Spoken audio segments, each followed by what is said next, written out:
नमस्कार, मैं कविता उनियाल, आप देख रहे हैं मीडिया टुडे टीवी। गाजा में इजरायली सेना को घुसाने के बाद अब इजरायली प्रधानमंत्री बुरी तरह पछता रहे हैं। 105 दिन तक सभी हथकंडे अपनाने के बावजूद इजरायली सेना अपने बंधकों को नहीं छुड़वा पा रही। ऐसे में इजरायली युद्ध कैबिनेट और इजरायली सरकार के बीच मतभेद गहराने लगे हैं।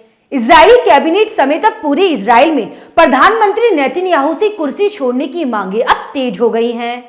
इजराइल के पूर्व आर्मी चीफ और युद्ध कैबिनेट में मंत्री गादी इसेनकोट ने कहा है कि इजराइल अभी तक हमास को खत्म नहीं कर सका और ना ही गाजा में कोई लक्ष्य हासिल हुआ है।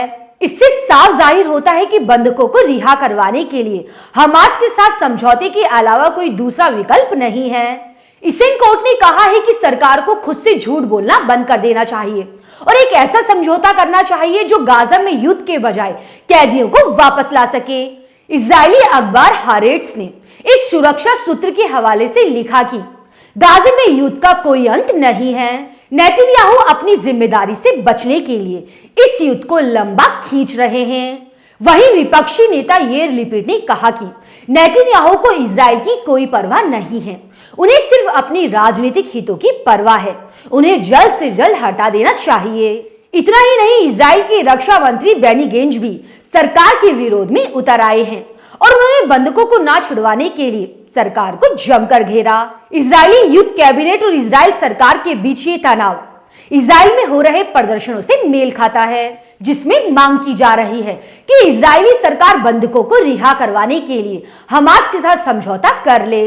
इजरायली लोगों का कहना है कि नेतन्याहू अपनी राजनीतिक मकसद के लिए ये युद्ध चला रहे हैं। नेतन्याहू के विरोधी न सिर्फ इस बात का आरोप लगा रहे हैं कि इजरायली सरकार गाजा में अपने मकसद को हासिल करने में नाकाम साबित हुई है, बल्कि उनका ये भी कहना है कि नेतन्याहू अपनी सरकार में कट्टरपंथी गुटों को खुश करने के लिए ये युद्ध जारी रखे हुए हैं, क्योंकि उनकी लोकप्रियता लगातार गिर रही है और वो नहीं चाहते कि कट्टरपंथी गुट सरकार से उनका समर्थन वापस ले ले।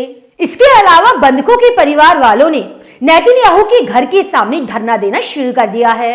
इन प्रदर्शनकारियों ने बेंजामिन नेतन्याहू के घर के बाहर टेंट लगाकर डेरा डाल लिया और अपने रिश्तेदारों को वापस लाने की मांग तेज कर दी। ये प्रदर्शनकारी अपने बंधकों को छुड़ाने के लिए नेतन्याहू सरकार पर हमास के साथ समझौते की मांग कर रहे हैं। बंधकों के परिवार वालों का सरकार से अब पूरी तरह से भरोसा उठ गया है, क्योंकि इजरायली अधिकारी ये साफ कर चुके हैं कि गाजा में मौजूद बंधकों को वापस लाने का एकमात्र तरीका कैदियों की अदला बदली है।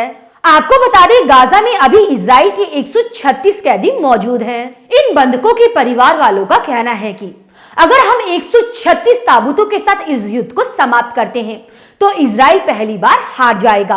आपकी इस न्यूज पर क्या राय है, मुझे कमेंट करके जरूर बताइएगा। अब मैं आपको अगली अपडेट के साथ मिलूंगी। शुक्रिया।